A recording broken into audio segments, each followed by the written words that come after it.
Cabo, director de la Facultad de Economía y responsable del Observatorio Económico y Financiero. ¿Cómo se integra este observatorio? ¿A partir de qué necesidades surge? Muy bien, este observatorio no es nuevo, digamos, tiene su historia, porque inicialmente era un observatorio que se trataba sobre el mercado laboral. El objeto de estudio era únicamente el mercado laboral y se llamaba Observatorio Laboral Veracruzano. ¿Por qué el mercado laboral? Porque se considera que el mercado laboral es el principal indicador de la actividad económica. Simplemente que llega un momento donde las necesidades de explicar la economía pues no se cubren solamente con este indicador. Todos nosotros cuando hablamos de empleo o desempleo pues nos damos cuenta qué tan bien o qué tan mal está la economía, pero hay otros factores de la economía que necesitan también ser explicados. Entonces, en interacción con la Universidad Veracruzana, la parte central, el área académica, económico-administrativa y otras organizaciones que se han ido acercando, como la CEMIC, que piden, digamos, explicaciones, estudios, análisis, nos dimos cuenta que el objeto del observatorio estaba muy limitado y que no nos permitía como responder a las necesidades de la sociedad y de los grupos empresariales. Entonces se toma la decisión pues de ampliar el objeto de estudio, extenderlo más a cuestiones económicas, financieras, productivas y que tengan que ver también con proyectos de inversión, además de información, por ejemplo, lo que tiene que ver con el INEGI. Entonces, ampliando el objeto de estudio, entonces también se tiene que ampliar el nombre o cambiar el nombre, y por eso ahora es Observatorio Económico y Financiero. La idea de este observatorio es, con datos e indicadores, pues mostrar un panorama justamente de la realidad económica en el Estado. Ahora, es importante que todo lo que se pueda decir o argumentar sobre la actividad económica esté respaldada en datos y en datos duros.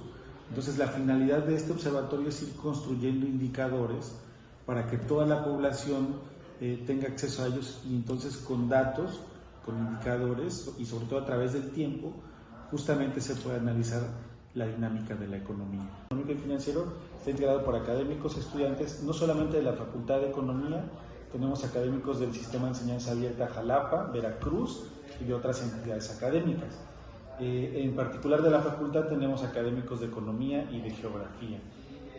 Recientemente también del Instituto de Estudios Históricos Sociales también se están integrando, y vamos a partir de indicadores que estamos trabajando en conjunto con la Secretaría de Desarrollo Económico y la Secretaría de Finanzas y Planeación, porque hay indicadores que son muy interesantes. Por ejemplo, en las noticias la gente ve que hay una cierta calificación para el estado de Veracruz, y entonces la gente solamente dice subió, bajó, pero lo que hay detrás de esa calificación pues son datos, son cifras que responden al manejo de las finanzas, ¿no? Que responden a cómo están los ingresos, a cómo están los egresos, a cómo se maneja la deuda. Entonces, detrás de una calificación pues hay datos que la gente no conoce.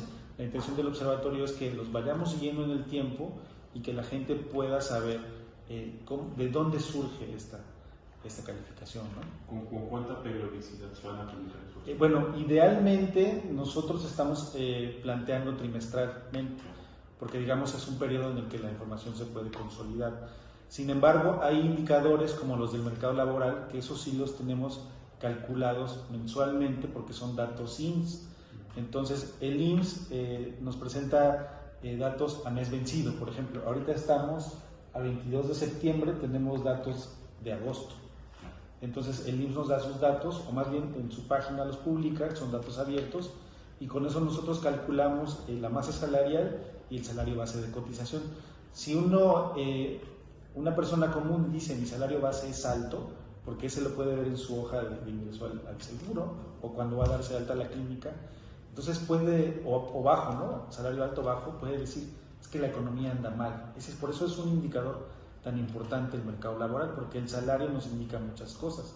Si por el contrario una persona no está dada de alta en el IMSS o en algún tipo de seguro, pues le da la idea de que está en la informalidad, que no forma parte del mercado laboral formal, de una entidad, de un agente. Puede ser una persona, a nosotros nos califican en buró de crédito, ¿no? y nos dicen esta persona es buen pagador o no es buen pagador, pero además tiene la capacidad de pagar o su comportamiento indica que puede o no puede seguir pagando.